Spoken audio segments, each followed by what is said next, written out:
Job आणि tennis cricket हे दोन्ही सांभाळून होऊ शकतात? की तुम्ही सर्वात प्रथम जॉबकडे लक्ष द्या. आपल्या स्वप्नांपेक्षा आपल्या घरच्यांची स्वप्न मोठी आहेत.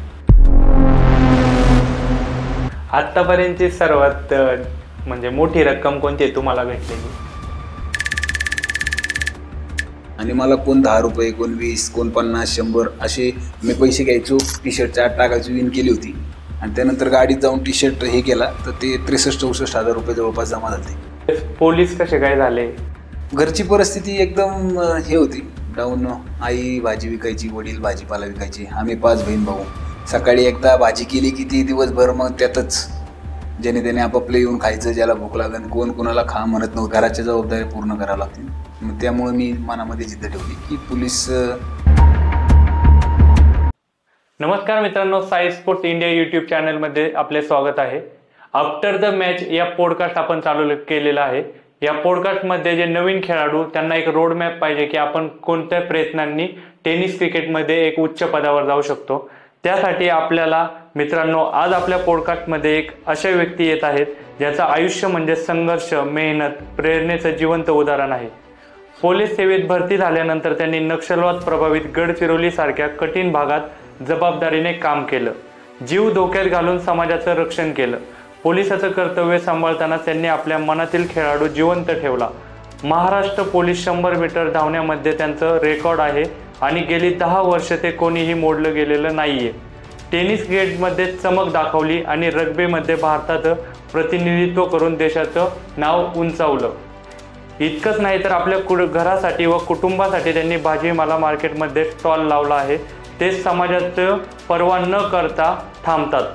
2 लहानग्या मुलांना चांगलं आयुष्य देण्याचं स्वप्न ते रोज मेहनत करून पूर्ण करत आहेत. एकाच वेळी पोलीस कर्मचारी, राष्ट्रीय खेळाडू, व्यावसायिक आणि जबाबदार बाप अशी 4 मोठी जबाबदाऱ्या पेलणारा हा व्यक्ती आज आपल्यासमोर आहे. त्यांचा प्रवास आपल्याला शिकवतो की परिस्थिती कितीही कठीण असली तरी जिद्द असेल तर स्वप्न नक्की पूर्ण होतात. असे आपले आज जे आपल्याला लाभलेले आहेत मोठे खेळाडू, त्यांचं नाव आहे पप्पू तोडकर सर. नमस्कार सर. नमस्ते. कसं वाटलं सर येऊन? खूप छान वाटलं. सर तुम्ही टेनिस क्रिकेट केव्हा चालू केलं खेळायला? टेनिस क्रिकेट मी प्रोफेशनल चालू केलं असेल 2012-13ला आणि त्याच्या आधी मग 2006-07 पासून म्हणजे आमच्या गल्लीची टीम होती त्यात खेळत होतो. आवड कशी काय निर्माण झाली क्रिकेटची? आवड, खेळाची आवड होती. कारण घरी असं लक्ष द्यायला आई बाजारात जायची, वडील बाजारात, त्यामुळं घरी कोण नसायचं. मग घराच्या मागं हापीच खेळत बसायचो. मग तिथून आवड तयार झाली आणि मग असंच बघत बघत मग बबलू पाटील यांचा सत्कार बघितला एका ठिकाणी की या भागातील सगळ्यात चांगले प्लेयर आहेत किंवा असं. मग मला पण कुठंतरी झालं की आपला पण असा सत्कार झाला पाहिजे. खरी तिथून मला सुरुवात झाली की क्रिकेट चांगल्या प्रकारचं खेळण्याची. पहिला हाफ पिच खेळायचे का फुल पिच? पहिलं हाफ पिच क्रिकेट खेळायचो. आमच्या घराच्या मागे एक बाग होती छोटीशी, तर तिथं हाफ पिच क्रिकेट खेळायचो. आणि तुम्ही म्हटले की बबलू सर, त्यांचा सत्कार फुल पिच टेनिस क्रिकेटमुळे झाला होता का हाफ पिच? नाही, बबलू सरांचा सत्कार हा ते हाफ पिच पण खेळायचे. ते आणि त्यांचा मोठा भाऊ. तर त्यांच्यापेक्षा त्यांच्या मोठ्या भावाचं नाव एवढं होतं की त्यांना न्यायला घरी त्यावेळेस लोक यायचे बबलू सरांच्या मोठ्या भावाला. तर ते बघून बबलू सर शिकले त्यांचं बघून. मग त्यांचा सत्कार हडपसरला एक टुर्नामेंट होती टेनिस क्रिकेटची, फर्स्ट टाइम भरली होती. तर त्यावेळेस मी पाहायला गेलो आणि तिथं बबलू सरांचा सत्कार झाला. तुमचं वय काय होतं त्यावेळेस तुम्ही चालू केलं त्यावेळेस? टेनिस क्रिकेट प्रोफेशनल चालू केलं असेल त्यावेळेस माझं वय 20 वर्ष असेल. प्रोफेशनल. मग त्याच्या आधी हाफ पिच क्रिकेट. आणि अचानक म्हणजे त्यावेळेस संघ तर एवढे नव्हते, मग त्यावेळेस मागणी वगैरे कशी काय वाढत गेली? प्रोफेशनल म्हणताय तुम्ही तर. त्यावेळेस संघ पुणे जिल्ह्यात 4 ते 5 टीम होत्या. एक प्रतीक 11 त्यांचं नुकतंच नामकरण झालं होतं डिंगडॉंगवरून प्रतीक 11. एक दौंडची टीम होती, ज्ञानेश्वरी पंढरपूर टीम यायची, बाळासाहेब शिवळणे क्रिकेट अकॅडमीची टीम असायची, एक अनिल माळी सरांची डॉल्फिन टीम असायची.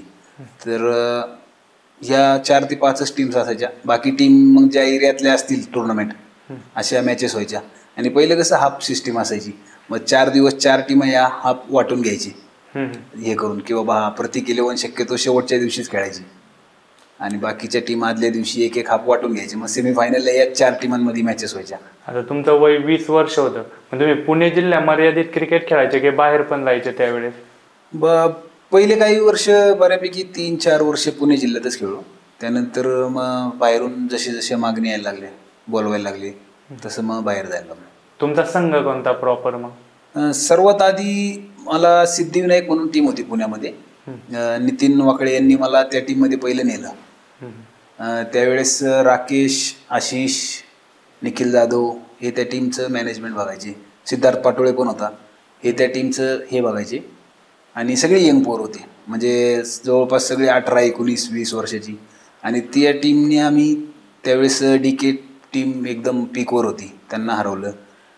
डिंगडॉंग टीमला एकदा हरवलं होतं. आणि मॅचेस आमच्या अशा व्हायच्या त्यांच्याबरोबर आम्ही हारायचो, पण मॅचेस घासून व्हायच्या. आता तुम्ही जे ज्यांचे नावं घेतली त्याच्यातले किती आता प्रोफेशनल टेनिस क्रिकेट खेळतात? नाही, सगळे त्यातलं सध्या तर कोण नाही राहिलं. सगळे जॉबला, सगळ्यांना ॲडजस्ट नाही झालं. खूप चांगले प्लेअर होते, पण जॉबला ॲडजस्ट न झाल्यामुळे ते नाही आले. आता तुम्ही म्हणता जॉब आणि टेनिस क्रिकेट हे दोन्ही सांभाळून होऊ शकतं का? जॉब आणि टेनिस क्रिकेट सांभाळणं तसं खरोखर खूप अवघड गोष्ट आहे. आता मी माझ्या वैयक्तिक सांगतो की मला ड्युटीज आणि हे खूप अवघड जातं. फॉर्ममध्ये येतो प्लेअर, समजा माझं एक उदाहरण देतो की मी फॉर्ममध्ये आलो, चांगली बॅटिंग होती सध्या, अचानक बंदोबस्त लागतो गडचिरोलीचा, 3 महिने क्रिकेटपासून लांब जायला लागतं. किंवा अचानक कुठला बंदोबस्त येतो की बाबा 25-30 दिवस क्रिकेटपासून अचानक लांब. मग ते 25-30 दिवस क्रिकेटपासून लांब जाऊन परत येऊन क्रिकेट सुरू करायचं, आणि ते प्रोफेशनल क्रिकेट, तर मग खूप अवघड आहे. आता तुम्ही म्हटले वय वर्ष 20 होतं, मग त्यावेळेस पोलीस कसे काय झाले? तो प्रवास कसा काय तुमचा? घरची परिस्थिती एकदम हे होती, डाऊन. आई भाजी विकायची, वडील भाजीपाला विकायची, आम्ही 5 बहीण भाऊ. सकाळी एकदा भाजी केली की ती दिवसभर मग त्यातच ज्याने त्याने आपापलं येऊन खायचं. ज्याला भूक लागेल, कोण कोणाला खा म्हणत नव्हतं. ज्याला भूक लागेल त्यांनी यायचं, खायचं. मग त्यावेळेस परिस्थितीचा सगळ्यात पहिला मी विचार केला की आपल्याला सगळ्यात पहिलं घराच्या जबाबदाऱ्या पूर्ण कराव्या लागतील. मग त्यामुळे मी मनामध्ये जिद्द ठेवली की पोलीस क्षेत्र असं आहे की जिथं बाबा बिना वशिल्याचं किंवा तुम्हाला दुसरं कायची गरज नाही की एक्स्ट्रा पैसे देऊन किंवा काय, तुम्ही साधा फॉर्म भरून त्यात सरकारी नोकरी घेऊ शकता. मग आणि बबलू पाटील सरांना मी बघितलं की ते पोलीस झालेत आणि खेळतात, मग त्यामुळे तर अजून इन्स्पायर झालो. मग पोलीस भरतीला जायचं ठरवलं. कितव्या वर्षी पोलीस झाले तुम्ही? मी 19व्या वर्षी पोलीस झालो. आता 19व्या वर्ष झाले, 20व्या प्रोफेशनल चालू केलंय. मग तुम्हाला सुट्ट्या पण असायच्या, मग तो मध्ये कालखंड कसा तयार व्हायचा की तुमचा परत तुम्हाला वर उठायचंय, नेमका डाऊनफॉल यायचा किंवा तुम्हाला फॉर्म यायचा आणि बंद व्हायचा असं? हो, असं भरपूर वेळा व्हायचं की टेनिस क्रिकेट असं आहे की प्रॅक्टिस आणि कंटिन्यू मॅचेस खेळल्याशिवाय तुम्ही रिझल्ट नाही देऊ शकत. आणि व्हायचं असं की फॉर्मला यायचो, चांगल्या बॅटिंग व्हायची, अचानक बंदोबस्त लागायचा, परत टेनिस क्रिकेटपासून लांब. मग त्या ह्याच्यात मग पण मी ते नंतर शरीरालाच माझी सवय झाली की आलं की लगेच सुरू करायचं. बंदोबस्तवरनं आलं किंवा ड्युटीवरनं आलं, गडचिरोलीवरनं आलं, मग ती नंतर सवयच पडत गेली. तुमचं रेकॉर्ड आहे 100 मीटर धावण्यात. मग त्यावेळेस त्या वयात तुम्ही एक स्प्रिंटर म्हणून कंटिन्यू प्रॅक्टिस करायचे का? ते कसं काय रेकॉर्ड आहे अजूनही ते अबाधित आहे, कोणी मोडलेलं नाहीये, त्याविषयी आम्हाला थोडं सांगा. याबद्दल मी एकच सांगेल, मी 15-16 वर्ष मला सर्व्हिसला चालू आहे. त्यात मी 15 वर्ष झाले 100 मीटरला मेडल मारतो, पण मी कधीच 100 मीटरची प्रॅक्टिस करत नाही. याचं सगळं श्रेय मी टेनिस क्रिकेटला देईल की मी इथं जेवढे पण फिटनेसमध्ये राहिलो, मी अशी 100 मीटरची सेपरेट प्रॅक्टिस कधी करत नव्हतो. एक स्पर्धा यायच्या 1 ते 1.5 महिना आधी केलेली आणि करतो. तर त्या टेनिस क्रिकेटच्या फिटनेसचा मला इकडे फायदा झाला भरपूर. फिटनेस किती महत्वाचा आहे टेनिस क्रिकेटसाठी? फिटनेस महत्त्वाचं सांगायचं झालं तर फिटनेस हा फक्त टेनिस क्रिकेटसाठीच नाही, तुमच्या रेग्युलर लाईफसाठी सगळ्यात महत्त्वाचा आहे. क्रिकेट हा भाग खूप साईडला ठेवला आपण आणि नॅचरल लाईफ तुमची, तर नॅचरल लाईफपासनं एकदम पार तुमच्या वयस्कर आयुष्यापर्यंत टेनिस क्रिकेटच्या ह्याच्यात तुम्हाला फिटनेसचा खूप, फिटनेसशिवाय तुम्ही नाही करू शकत आहे. तुमचा दिवसभराचा दिनक्रम कसा असतो? दिनक्रम ह्याच्यावर राहतो की बाबा आता तुमच्या रग्बीचं शेड्यूल आहे किंवा क्रिकेटचे आहेत किंवा ड्युटीला जायचं आहे, त्याच्यावर शेड्यूल राहतो. आणि शक्यतो घरी चुकून एखादा दिवस असेल, शक्यतो घरी कमीच दिवस भेटतात, एखादा दिवस असेल तर मग मी 12-1 वाजल्याशिवाय उठत नाही. आणि जर बाकी समजा आता रग्बीचा कॅम्प आहे 2 महिन्यांनी, एशियन गेम्सचा आहे किंवा काय, तर मग सकाळी 5-5:30ला उठून वर्कआउट करणं, डाएट करणं, 9-10 वाजेपर्यंत संपला, 2 तास रेस्ट, परत दुपारी ड्युटीचं थोडंफार इकडे तिकडे बघणं, आणि त्यानंतर संध्याकाळी 5ला क्रिकेटची प्रॅक्टिस. असा ऑफ सीजनचा दिनक्रम असतो. मॅचेस चालू झाल्यावर मॅचेस. रग्बीमध्ये कसे काय तुम्ही गेले? रग्बीमध्ये जायचं सगळ्यात मेन कारण गडचिरोली ड्युटीचं सांगता येईल. कारण काय आलं, गडचिरोली ड्युटीला म्हणजे रिस्की एरिया आहे. तर आणि मी नुकतंच ट्रेनिंगवरनं आलो आणि माझं नाव गडचिरोली ड्युटीला आलं. तर आता मी थोडं घाबरलो होतो त्यावेळेस की गडचिरोलीला नक्षलवादी आहेत, फायरिंग होती जंगलामध्ये. त्यावेळेस मी ट्रेनिंगवरून आलो, घाबरलोच होतो. तर माझा एक मित्र होता पंकज खोपडे म्हणून, तो मला म्हणला की रग्बीला चल, स्पोर्ट्सला, तुझी गडचिरोली ड्युटी वाचन. तर हे ऐकून मी बोललं चला आपलं. आणि मी रग्बीचा बॉलही कधी आयुष्यात बघितला नव्हता. मग गडचिरोली ड्युटी वाचवण्यासाठी मी स्टार्टिंगला फर्स्ट रग्बीकडे वळालो. पण मला माहित नव्हतं की मी तिथून पुढं इंटरनॅशनल प्लेअर होईल रग्बीत. आता तुम्ही म्हटले की एशियाई स्पर्धा आहे 2 महिन्यांनी हो रग्बीची, मग त्यासाठी तुमची निवड झालेली आहे? हो, 10 ऑक्टोबरला एशियन गेम्स आहेत ओमानमध्ये. तर इंडिया टीमची लिस्ट आलेली आहे. पुढच्या महिन्यात त्याचा कॅम्प चालू होणार आहे. तर माझं नाव आहे. त्यासाठी कशी प्रॅक्टिस चालते तुमची? रग्बीचं फिटनेस लेवल खूप हाय असती. आपलं टेनिस क्रिकेट किंवा म्हणा किंवा क्रिकेटर म्हणा, हा फिटनेस आणि रग्बीचा फिटनेस जवळपास आहे ना 1,500-2,000 कॅलरी एका सेशनमध्ये बर्न होतात. एवढा फिटनेस त्यांचा हे असतो. आता मी रग्बीच्या बऱ्याच मॅचेस बघतो, अमेरिका, इराक, इराण, त्या साईडचे जे धिप्पाड असतात एवढं, मग त्याचे इंजुरीजचे चान्सेस खूप वाढत असतील. अशी काही इंजुरी झाली आहे तुम्हाला? हो, मला इंजुरीज तर भरपूर झाल्या. 2015ला केरळ नॅशनल गेम्सला माझा बोन तुटलं होतं नाकाचं. आणि आज डिस्चार्ज घेऊन चालू मॅचमध्ये क्वार्टर फायनलला बोन तुटलं. त्या दिवशी मला हॉस्पिटलमध्ये ॲडमिट केलं. आणि 2 दिवसांनी 3rd 4ची मॅच होती. महाराष्ट्र सेमीफायनल हारला होता, 3rd 4ची मॅच होती. मी हॉस्पिटलमधनं डिस्चार्ज 10 वाजता घेतला आणि 10:30 वाजता केरळमध्ये मॅच खेळलो होतो रग्बीची. आणि ते मेडल मारलं महाराष्ट्राने. महाराष्ट्र वेस्ट बंगाल मॅच होती. महाराष्ट्राने 5 स्कोअर केले होते, त्यातले 4 माझे होते त्यावेळेस. आणि तिथून खरं माझी रग्बी लाईफ आणि माझ्या आयुष्याला युटर्न भेटला की तिथून पुढे एक रग्बी प्लेअर म्हणून माझी चांगली भारतात ओळख झाली. आता तुम्ही म्हटले म्हणजे तुम्ही खूप जिद्दी आहे, तर जिद्दी असणं किती महत्वाचं आहे कोणत्याही खेळामध्ये असू दे? जिद्दीशिवाय तुमच्या मनात जिद्द असं नसेल तर मग तुम्ही आयुष्यभर जरी प्रॅक्टिस केली, कुठल्याही गेमची असो, क्रिकेट असो, कोणताही गेम असो, तुमच्या मनात जर जिंकण्याची जिद्द नसेल किंवा काय सगळ्यांच्या वेगळं जाऊन काय करण्याची जिद्द नसेल तर तुम्ही रोज प्रॅक्टिस करा, सकाळ दुपार संध्याकाळ, काय उपयोग नाही त्याचा. तुम्ही म्हटले सकाळ दुपार संध्याकाळ प्रॅक्टिस करून. टेनिस क्रिकेटमध्ये कोणत्या जे खेळाडू आहे त्यांनी यायला पाहिजे किंवा कोणते जे खेळाडू आहे त्यांनी यायलाच नाही पाहिजे असं तुम्हाला वाटतं? माझं एक स्पष्ट मत आहे, ज्याने त्याने आपापली हे ओळखायची. तुम्हाला वाटत असेल की मी विजय पावलेला 6 मारल, ज्याला वाटत असेल कॉन्फिडन्स असेल मी करण अंबालाला 6 मारल, राजेश सोरटेला 6 मारल, त्या बॅट्समन लोकांनी बिंदास टेनिस क्रिकेटमध्ये या. हा माझं स्पष्ट आहे. पण तुम्हाला जर वाटते की एवढा मोठा बॉलर आहे माझ्या पुढं किंवा मी आता विजय पावले काय करू, मी आता समोर आसिफ शेख आहे काय करू, तर मग त्यांनी टेनिस क्रिकेट खेळू नका. एन्जॉय पुरतं खेळा, त्यात तुमचं प्रोफेशन नाही होऊ शकत. आता तुम्ही म्हटले की त्यांनी यायला पाहिजे, त्यांनी यायला नाही पाहिजे, पण ग्रामीण भाग आणि सिटी भाग या दोन्हीमध्ये जे खेळाडू आहेत, सिटी भागातील खेळाडू हे जास्त टेनिस क्रिकेटमध्ये दिसतात आणि ग्रामीण भागातील कमी, असे का?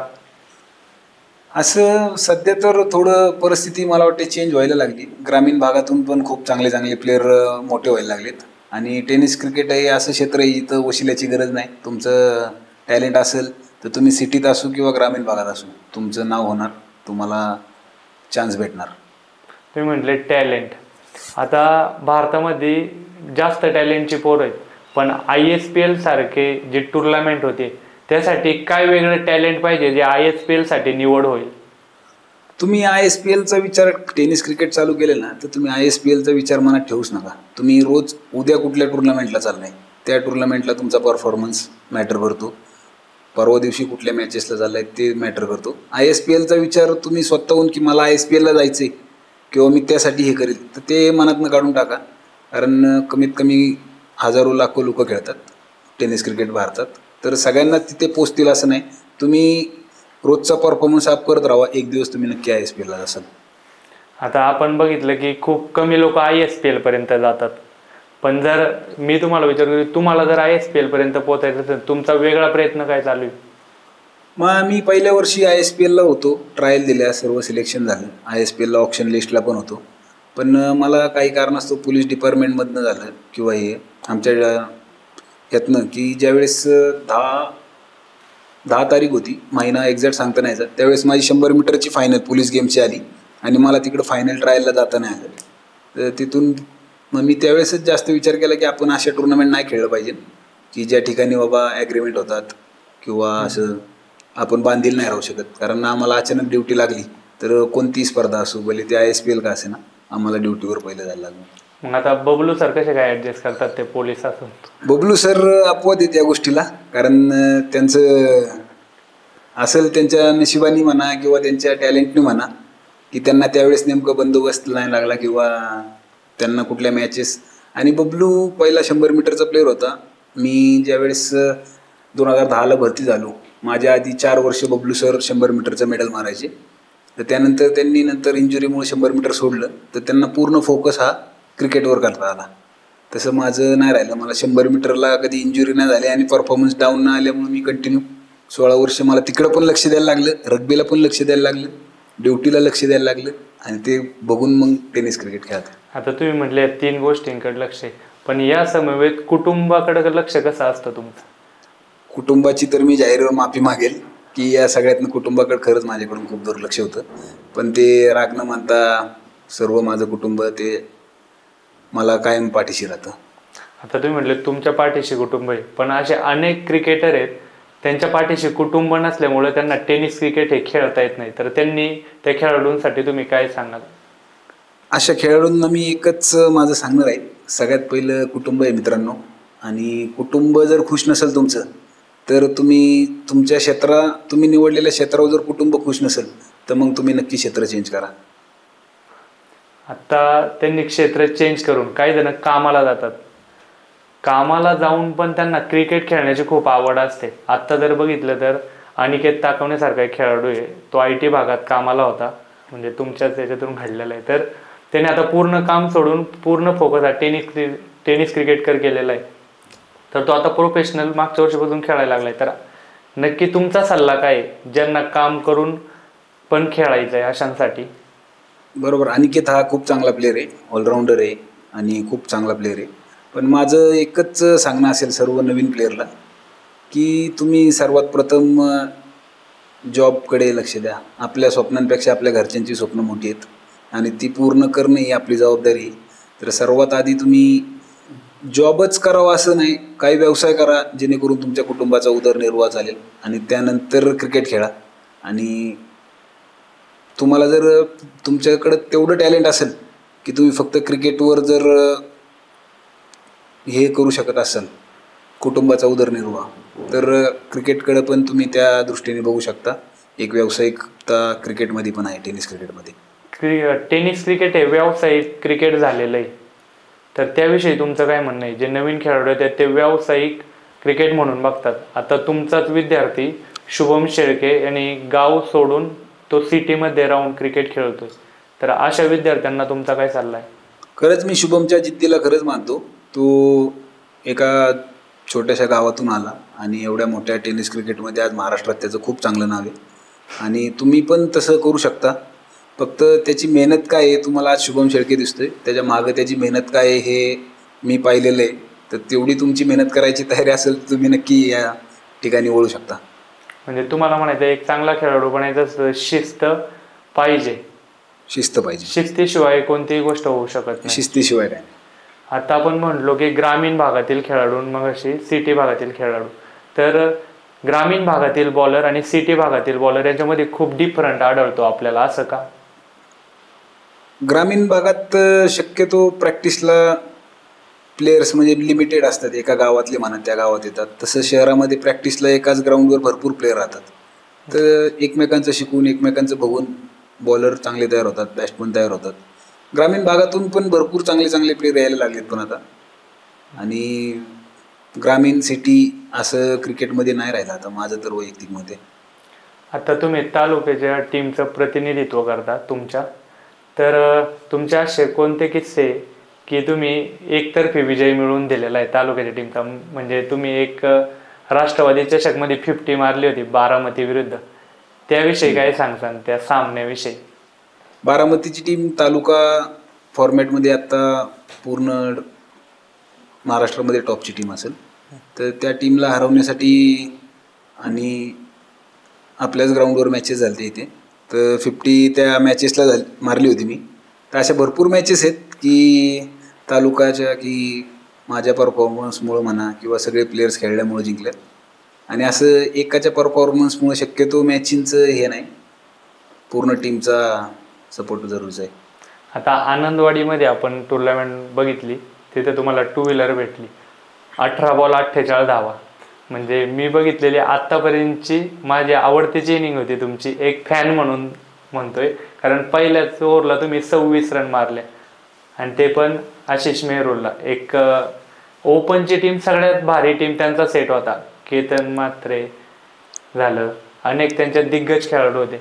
तर त्याविषयी काय सांगसान? त्या पूर्ण टुर्नामेंटविषयी तुमची बॅटिंग खूप चांगली झाली होती. सर्वप्रथम आनंदवाडीची टुर्नामेंट नंतर माझा फॅन फॉलोअर्स म्हणा किंवा सपोर्ट असेल भरपूर वाढला. आनंदवाडीची टुर्नामेंट ही माझ्यासाठी खरोखरच एक सोनेरी हे ठरलं. आणि समोरची टीम खूप स्ट्रॉंग होती आणि आम्हाला बबलूने पहिलं सांगितलं होतं की तुम्ही फ्री खेळा, मॅचचा रिझल्ट काय बी असू, एकदम जिद्दीने खेळा, मॅचचा रिझल्ट काय बी असू. मग त्या ह्याच्यात सर्व टीम चांगली खेळली आणि आम्ही जिंकलो होतो. तुमच्या आत्तापर्यंतच्या सर्वात उत्तम परफॉर्मन्स कोणता आहे तुमचा? मला टेनिस क्रिकेटमधला JPL चा परफॉर्मन्स माझा वैयक्तिक आवडतो, कारण तिथून मी सुरुवात केली होती. 2015ला फायनलला 18 बॉल 58-59 रन जिंकायला होते काहीतरी, आणि ती मॅच मी चेस करून दिली होती. 18 बॉल 59 JPLची फायनल. तर त्यावेळेस जवळपास मला 3-3.5 तास लोक डोक्यावर घेऊन नाचत होती आणि मला कोण 10 रुपये, कोण 20, कोण 50, 100 असे मी पैसे घ्यायचो, टी-शर्टच्या आत टाकायचो, विन केली होती. आणि त्यानंतर गाडीत जाऊन टी-शर्ट हे केला तर ते 63-64 हजार रुपये जवळपास जमा झाले 2015ला. आत्तापर्यंतची सर्वात म्हणजे मोठी रक्कम कोणती आहे तुम्हाला भेटलेली? 10PL ला आम्ही फायनल मारली होती, त्यावेळेस सर्वात जास्त प्राईज भेटलं होतं. 10PL मध्ये तुम्ही खेळले दुबईला जाऊन, त्याविषयी तुमचा अनुभव काय आहे बाहेरच्या देशात जाऊन खेळण्याचा?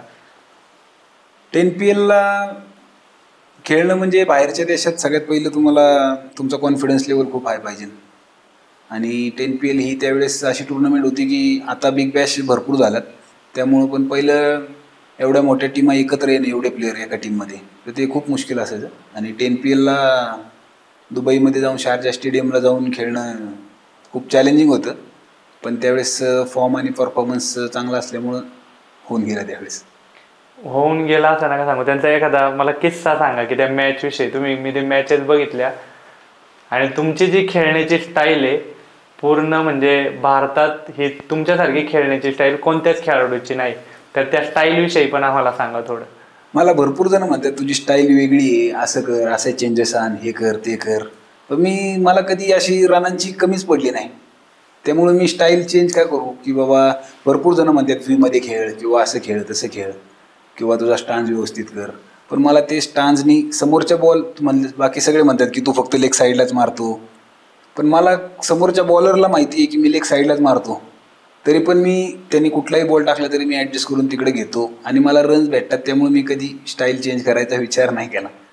आता बरेच खेळाडू येतात ते जे नवनवीन, ते म्हणतात की व्ही मध्ये खेळायला शिकायला पाहिजे. जे नवीन बॉलर येतात ओपनचे त्यावेळेस ते लेगला मारत असतात तर ते ऑफला ब्लॉक वगैरे टाकतात, अशा वेळेस तुमची काही हे असते प्रतिक्रिया? असं काय नाहीये, व्ही मध्येच खेळलं पाहिजे ना असं काय नाही. आता लेदर क्रिकेटर 360 खेळतात, त्यामुळे असं काय नाही. तुम्हाला रन पाहिजे, महत्वाचं सगळ्यात रन आहे, तुमची स्टाईल नाही. स्कोअरबोर्ड तुम्ही वाढू शकता, तर ते कुठली स्टाईल असेल त्याला मॅटर नाही करत, तुमचा स्कोअरबोर्ड मॅटर करतो. आता नवीन खेळाडू ज्यावेळेस टेनिस क्रिकेटमध्ये येतोय तर तुम्ही त्याला कोणत्या गोष्टी सांगाल की या 3 गोष्टींमुळे तुम्ही या क्रिकेटमध्ये यायला पाहिजे? नवीन प्लेअरला माझं एकच सांगणं असेल की तुमचं प्रोफेशन, तुमचा व्यवसाय सर्व काही हे टेनिस क्रिकेट तुम्हाला देईल. तुम्हाला एवढं नाव देईल की तुम्ही विचारही करू शकणार नाही. या लेवलचं नाव तुम्हाला हे टेनिस क्रिकेट देईल. पण त्यासाठी तुम्हाला खूप मेहनत आणि स्वतःला शिस्त आणि आपली बोलण्याची वागण्याची पद्धत यावर तुम्हाला खूप कंट्रोल ठेवावा लागेल. बोलण्याची वागण्याची पद्धत म्हणजे काही जणांचा गेम असतो पण त्यांची बोलण्याची पद्धत वेगळी असते, त्यांच्यासाठी तुमचा काय सल्ला आहे? कारण 2 टुर्नामेंट झालं तरी नवीन खेळाडू हे म्हणजे छाती काढून चालतात, मोठ्या प्लेयरांना ओळख देत नाही, तर अशा खेळाडूंना काय म्हणता तुम्ही? भरपूर चांगले प्लेयर आहेत, पण एक सांगायचं झालं तर तुमच्या समोर ज्या पूर्ण इंडियासमोर उदाहरण असेल विनोद कांबळी सरांचं. त्यांचा गेम काय लेवलचा होता. तुम्ही तुमच्या वागण्यातून तुमचा बॅड पॅच जर असेल तर तुम्हाला टीम सपोर्ट करेल. तुम्ही फॉर्ममध्ये असताना काय वागलाय याच्यावर तुम्हाला तुमची टीम बॅड पॅचमध्ये सपोर्ट करेल. आता ज्यावेळेस तुम्ही खेळता त्यावेळेस कधी कधी खूप ॲग्रेसिव्ह असता, अशा वेळेस न कळत तुमच्याकडून 2 शब्द हे नवीन खेळाडूला बोललं जातं, तर अशा वेळेस त्यांनी धीर द्यायला पाहिजे तुम्ही, तर का बोलल्यानंतर तो कमकुवत होता असं तुम्हाला वाटतं का? नक्कीच माझ्याकडनं ॲग्रेशन होतं, पण आपल्या चॅनलच्या माध्यमातून मी सांगेल की माझ्या बोलण्याचा जर कोणाला राग आला असेल तर तुम्ही ते मनावर धरू नका. ते नक्कीच मी 100% सांगतो की तुमच्या फायद्यासाठी होतं. की मी तुम्हाला ओरडतोय म्हणजे मला तुमच्याकडून अपेक्षा होती, मी तुमच्या जागी दुसरं कोण असतं तर नसतो ओरडलो, पण मला तुमच्याकडून अपेक्षा होती की तुम्ही त्या लेवलचे आहेत म्हणून, आणि तुम्ही त्यावेळेस ते करून नसेल दाखवलं म्हणून तुमच्याकडं ओरडलं असेल. तुम्हाला म्हणायचं जीवाभावाच्याच माणसाला माणूस ओरडू शकतो, पण ज्या वेळेस ओरडण्याने कधी कधी फायदे पण होतात आणि तोटे पण होतात टीमला ह्या ॲग्रेशनमुळं. म्हणजे जर तुम्ही खेळताय आणि तुमचं कोणी स्लेजिंग करत असेल तर तुम्ही त्यावेळेस काय तुमची प्रतिक्रिया असते? स्लेजिंगचं उत्तर क्रिकेटमध्ये स्लेजिंगनीच द्या. तुम्ही जर स्लेजिंग ऐकत राहिला आणि त्याच्याकडे तुमचं लक्ष गेलं परफॉर्मन्स डाऊन होणार. स्लेजिंगचं उत्तर डबल स्लेजिंगने द्या, तुमच्या परफॉर्मन्सने द्या. पुढच्या वेळेस तो स्लेजिंग नाही करणार तुमच्यासोबत. पण कधी कधी असं पण होतं की 18 बॉल 18ची मॅच स्लेजिंगमुळं मेन बॅट्समन समजा 5 नंबरला आहे, तुम्ही मैदानात राहिले 6व्या नंबरला सांगताय फक्त थांबून धर, आणि अशा वेळेस तुम्हाला स्ट्राईक न आल्यामुळं मॅच लांबली जाते हारली जाते. अशा वेळेस भरपूर वेळा असं होतं की समोरची टीम स्लेजिंगमध्ये, एक छोटं उदाहरण सांगतो. आत्ताच मागच्या वर्षी उरुळी कांचन या ठिकाणी टुर्नामेंट होती. कृष्णा 18 बॉल 22 रन समोरच्या टीमला जिंकायला होती बरोबर, आणि कृष्णा गवळी खेळत होता आणि ते 1 साईड जिंकण्याचे होते. तर मी टेप बॉलची ओव्हर घेऊन आलो. कृष्णाला म्हणलं अरे कृष्णा मार ना 6, काय एक काढत बसलाय, आणि कृष्णा मारायला गेला गवळी आणि आऊट झाला, आणि तिथून पुढे ते जवळपास ऑल आऊट झाले आणि ते आम्ही मॅच जिंकलो होतो. मग हे स्लेजिंग तुम्ही कुठल्या लेवलला मनाव घेताय, आत्ता काय गरज आहे टीमला, तर ते बघितलं पाहिजे. पण काही खेळाडू असतात स्लेजिंगमुळे त्यांचं आयुष्य बरबाद होतं, म्हणजे असे पण खेळाडू आहेत. स्लेजिंगमुळं तुम्ही लिमिट पाहिजे, प्रत्येक गोष्टीला लिमिट पाहिजे. म्हणजे एक म्हणतो ना आपण की प्रत्येक गोष्टीला लिमिट पाहिजे. सगळ्या गोष्टीचे चांगले इफेक्ट पण आहेत, वाईट पण आहेत. तुम्ही कधी स्लेजिंग करता का पुढच्या खेळाडूंचे जेव्हा मॅचेस असतात? भरपूर. स्लेजिंग कोणत्या प्रकारे होते थोडं सांगू शकता का? हा काय 6 मारूच शकत नाही, हवा बघ किती, ह्याचं वजन 30 किलो, ह्यो कधी 6 मारायचा, हवा एवढी चालू आहे, याला 6 जाऊच शकत नाही, आडवा 6 लय लांब आहे. अशा प्रकारे चालतो. मग तो बॅट्समन ॲग्रेशनमध्ये येतो, स्वतःचं तारतम्य विसरतो आणि वेगळं काहीतरी शॉट करून आऊट होतो. तुमच्या टीममध्ये आता सगळे दिग्गज खेळाडू आहेत, सगळ्यात जास्त स्लेजिंग कोण करतं तुम्हाला वाटतं? सगळ्यात जास्त स्लेजिंग बबलू पाटील करत असेल. आता बबलू पाटील सरांचं नाव घेतलं तुम्ही, ते ISPL ला कॅप्टन झाले ते, आणि तुमचे पण कप्तान म्हणून ते कार्यरत असतात, तर ते तुम्हाला कोणत्या दृष्टीने वर चढवण्यास प्रयत्न करतात? आम्हाला खूप अभिमान आहे की आमच्या टीमचा कॅप्टन आज ISPLचा कॅप्टन आहे, आणि तो कायम आम्हाला मोटिवेट करत असतो की आपल्या टीममधले अजून 4-5 प्लेयर तरी ISPL खेळले पाहिजे. हे त्याचं मनातनं खूप, आम्ही भरपूर वेळा ते आमच्या पुढं बोलून दाखवले. 4-5 प्लेयर कोण कोण? मी असेल, आसिफ असेल, धनंजय भिंताडे असेल, अक्षय तावरे असेल, रणजित असेल, शुभम असेल. आता पुढच्या वर्षी जर जे 2 महिने राहिले ते अजून सीझन चालू व्हायला टेनिस क्रिकेट, त्यासाठी तुमचा काय आता दिनक्रम कसा चालू आहे, कशी मेहनत चालू आहे?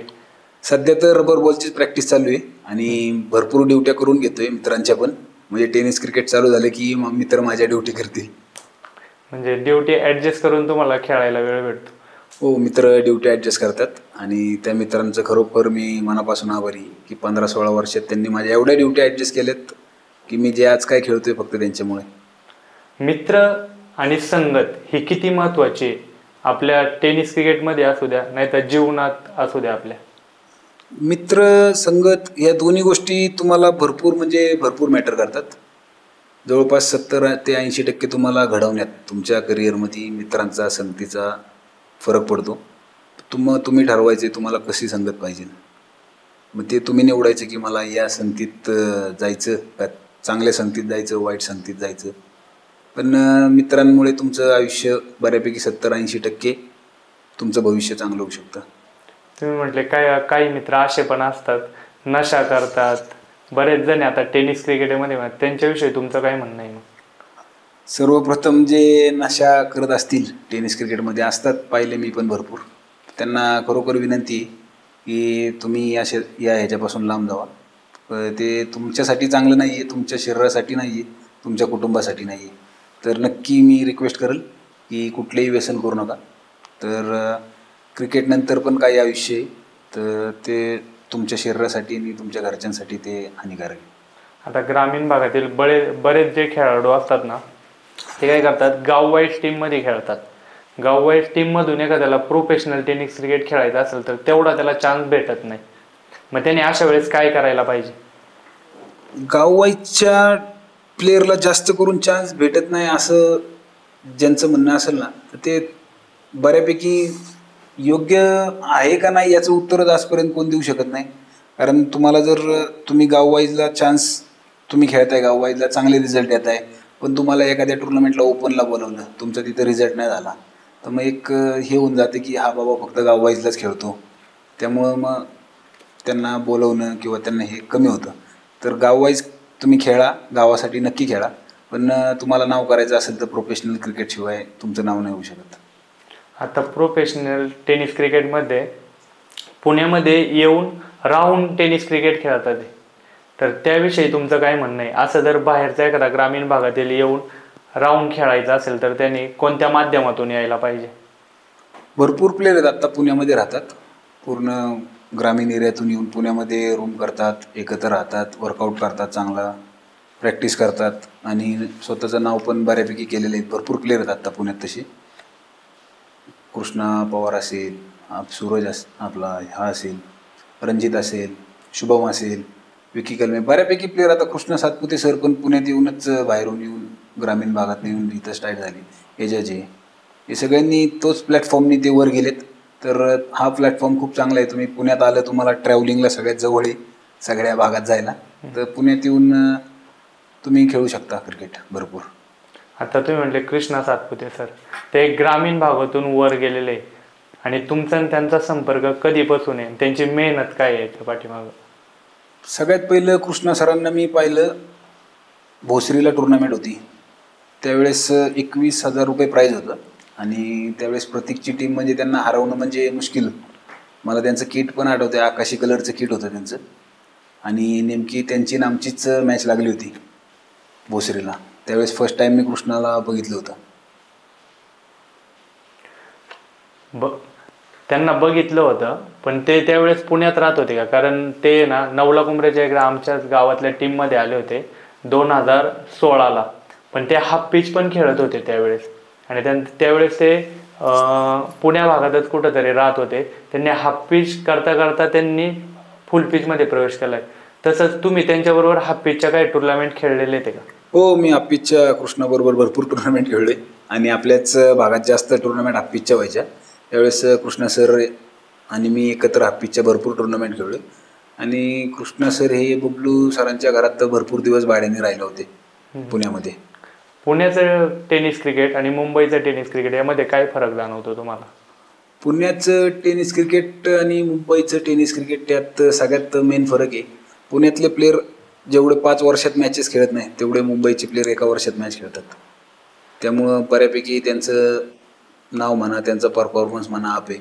रायगड, मुंबई असेल, यांना दर दिवसाला मॅचेस आहेत, ऑफ सीजन असो ऑन सीजन असो. पुण्यात तेवढ्या मॅचेस नाही होत आणि पुण्याच्या प्लेअरला जर 3-4 वर्षात ते जेवढे मॅचेस खेळतात तेवढे ते एका वर्षात खेळतात. आता जर पुणे टेनिस क्रिकेट हे पुढं जात चाललेलं आहे, बऱ्याच मोठ्या संघांना पण आता पराभूत करतोय, मुंबई टेनिस क्रिकेटच्या पण. असे कोणते खेळाडू तुम्हाला वाटतात जे पुढे जाऊन नाव करू शकतात पुणे टेनिस क्रिकेट? पुणे टेनिसचं नाव सध्या तर आपलं महेश नानगुडे असेल, रोहित खरात असेल, रणजित असेल, शुभम असेल, अजून रोहन खराते, यांच्याकडून पुणे टेनिस क्रिकेटला भरपूर अपेक्षा आहेत आणि ते सिद्ध करत आहेत. निहाल तुसामद असेल, अजून भरपूर प्लेयर आहेत. सगळ्यांची नावं घेण्यात एवढं हे नाही, पण हे तर आता कमी वेळात जास्त फॉर्मला आलेला, मुंबई सुद्धा दानदानानं टाकणारा आपला महेश नानगुडे, याविषयी तुमचं काय म्हणणं आहे? महेश नानगुडे खरंच आत्ता पुणे टेनिस क्रिकेटमध्येच नाही, पूर्ण महाराष्ट्रात टॉपचा प्लेअर आहे. आणि सगळ्यात महत्त्वाचं त्याचा शांत स्वभाव हा त्याला खूप पुढे नेणार. म्हणजे ज्यावेळेस आपण क्रिकेट खेळत असतो त्यावेळेस स्वभाव किती महत्त्वाचा आहे तुमच्या याने एक विस्तृत करून सांगा. कारण काय होतंय, आजकालची मुलं जी टेनिस क्रिकेटमध्ये येतात आहे ना, ते स्वभावामुळे ते बाहेर पडतात आणि त्यामुळे त्यांना ओपनला चान्स पण नाही भेटत.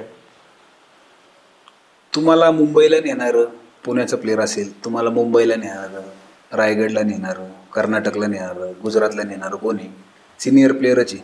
तुम्हाला कुठून काय ऑफिसमधनं किंवा इकडून फोन नाही येणार. एक सिनियर प्लेअरच तुम्हाला मॅचेस खेळायला घेऊन जाऊ शकतो. तुम्ही जर त्याच्या संग त्याला नम्रपणे वागणूक, त्याचे बोलणं, तुमचं चालणं त्याच्या संग व्यवस्थित नसेल, तो म्हणा हा काय याच्यापेक्षा मी दुसरा प्लेअर नेतो. तर माझं यंग प्लेअरला हेच सांगणं आहे की सिनियर प्लेअरच तुम्हाला बाहेर खेळायला नेतात आणि घेऊन जाऊ शकतात. तर त्यांच्या संग तुम्ही जेवढं व्यवस्थित म्हणजे असं पण नाही की मी असं नाही म्हणत की तुम्ही त्याला पाणी लावत बसा किंवा त्याचं हांजी करा, पण एक व्यवस्थित बाबा की ह्या टायमिंगला त्यांनी बोलावलं त्या टायमिंगला जाणं, काय जेवण खावण असेल व्यवस्थित करणं, ट्रॅव्हलिंगमध्ये व्यवस्थित राहणं. तर हे तुम्हाला ज्यांना प्रोफेशन क्रिकेट करायचे प्रोफेशनल, तर त्यांनी हे केलंच पाहिजे. आता तुम्ही एवढं भारतभर ट्रॅव्हलिंग करता, कर्नाटक, गुजरात हे सगळ्यात जास्त टुर्नामेंट होतात. हे ट्रॅव्हलिंगमध्ये तुमचे दम छाकले होत असेल, तर त्यामध्ये तुम्ही ट्रॅव्हलिंग ॲडजस्ट कसे करता?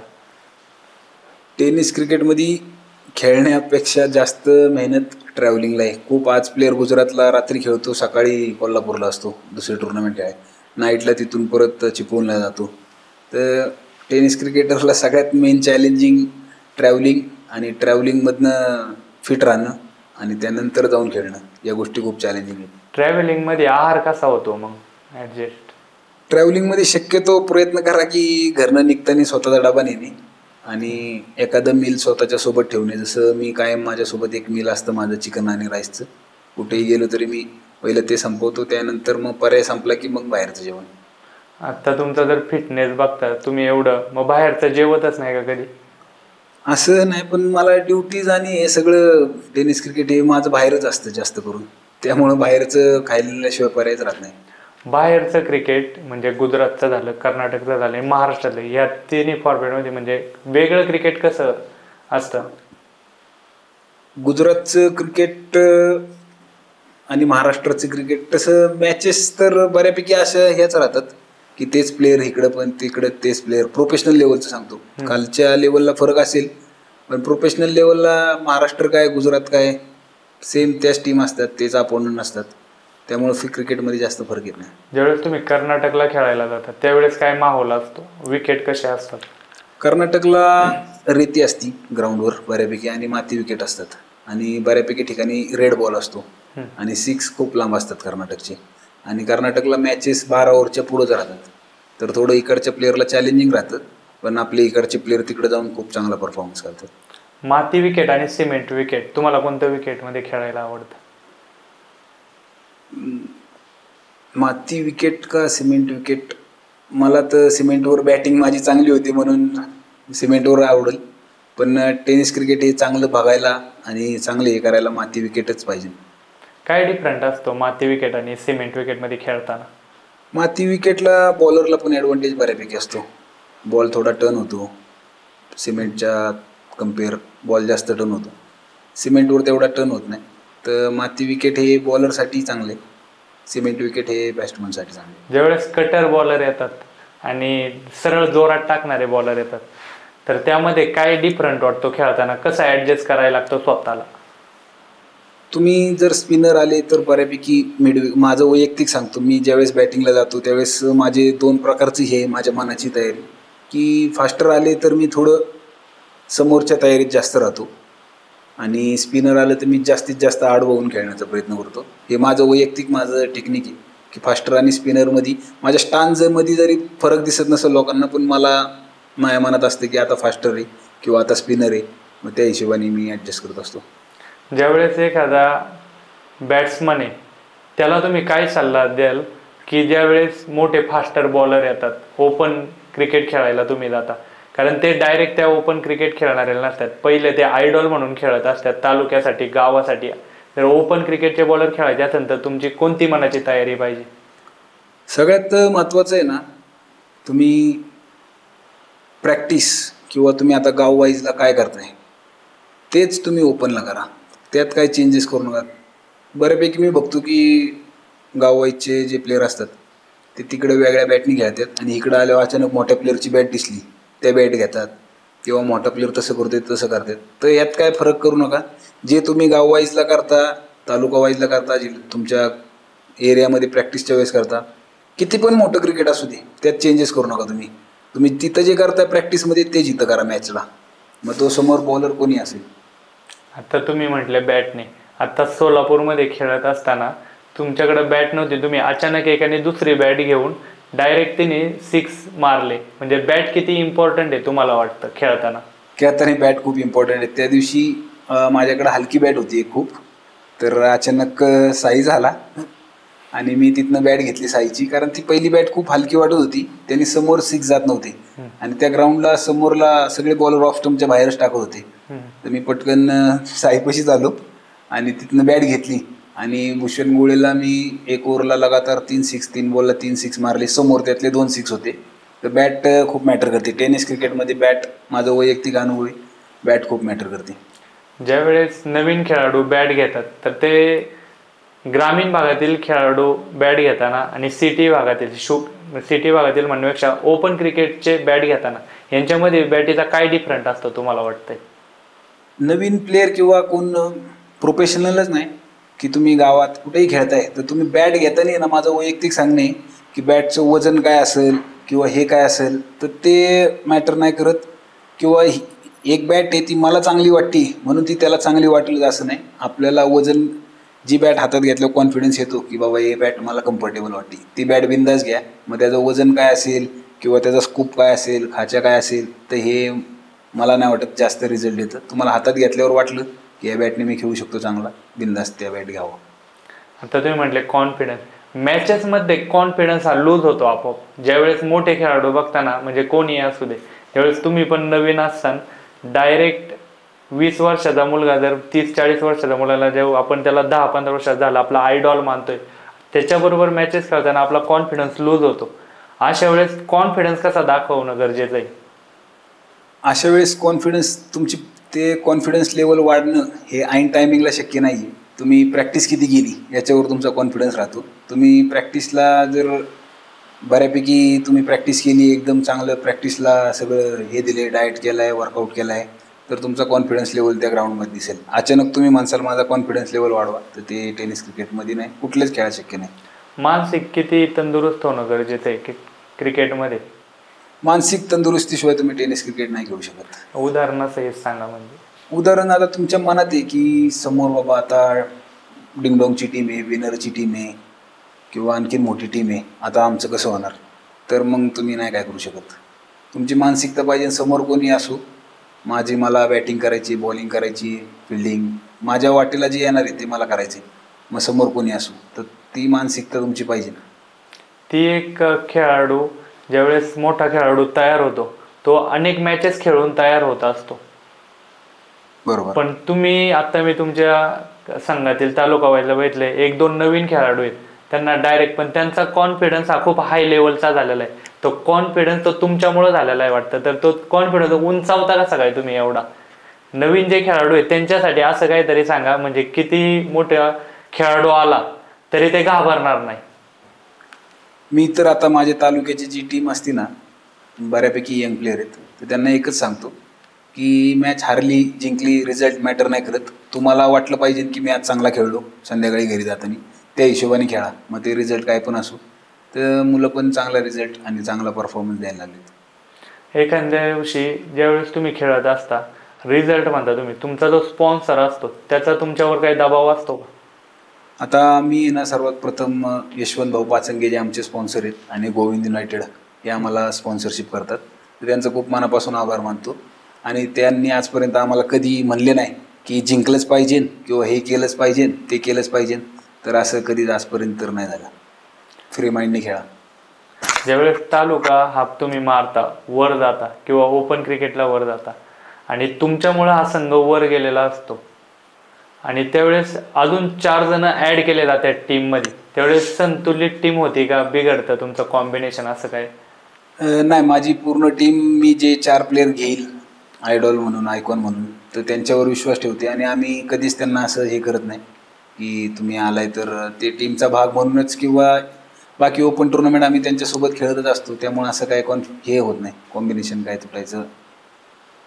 समजा कॉम्प्रो मॅचेस होतात बऱ्याच, तर ते कॉम्प्रो मॅचेस म्हणजे काय असतं ते सांगा बरं आम्हाला. कॉम्प्रोबद्दल भरपूर लोकांमध्ये गैरसमज आहे. कॉम्प्रो म्हणजे मॅच कॉम्प्रो केली म्हणून हे हारले, तर असं कधीच होत नाही टेनिस क्रिकेटमध्ये. मॅच कॉम्प्रो होती तर प्राईज कॉम्प्रो होतं, मॅच कधीच कॉम्प्रो होत नाही. समजा फर्स्ट प्राईज 10 लाख आहे, सेकंड प्राईज 5 लाख आहे, दोन्ही मिळून 15 लाख रुपये झाले, तर दोन्ही टीम्स 7.5 लाख रुपये घेतात. पण ती मॅच त्याच ठसनने होते आणि जिंकण्यासाठी होते, तर ती मॅच कधी कॉम्प्रो होत नाही. प्राईज कॉम्प्रो करतात, मॅचेस कधी कॉम्प्रो. कोण कॉम्प्रो करतं हे प्राईज असतं ते? सिच्युएशन बघून काही ठिकाणी कॅप्टनच्या ह्याच्यात असेल तर कॅप्टन स्वतः करतो. जर स्पॉन्सरच्या लेवलला असेल, मोठ्या टुर्नामेंट्स असतील तर स्पॉन्सर करतात. कॅप्टन प्लेयर एकत्र डिसिजन घेतात. तर हे सिच्युएशननुसार आहे, कुठली टुर्नामेंट आहे त्यानुसार. आणि कधी कधी आता तुम्हाला गाडी भेटली आनंदवाडीला, तर ते टीममध्ये जात असते गाडी का वैयक्तिक भेटते तुम्हाला? नाही का, ती टीम कशी आहे, तुम्ही कोणत्या टीममध्ये आता खेळताय. आता समजा गाव वाईजला भेटली तर ती पूर्ण वैयक्तिक आपल्याला असते, पण प्रोफेशनल टीममध्ये तुम्हाला जर काय भेटलं तर ते सर्वांना मिळून द्यायला लागतं आणि दिलं पण पाहिजे. नाही तर सगळेच म्हणतील मी ओपनिंगला जाईल मला पण भेटेल.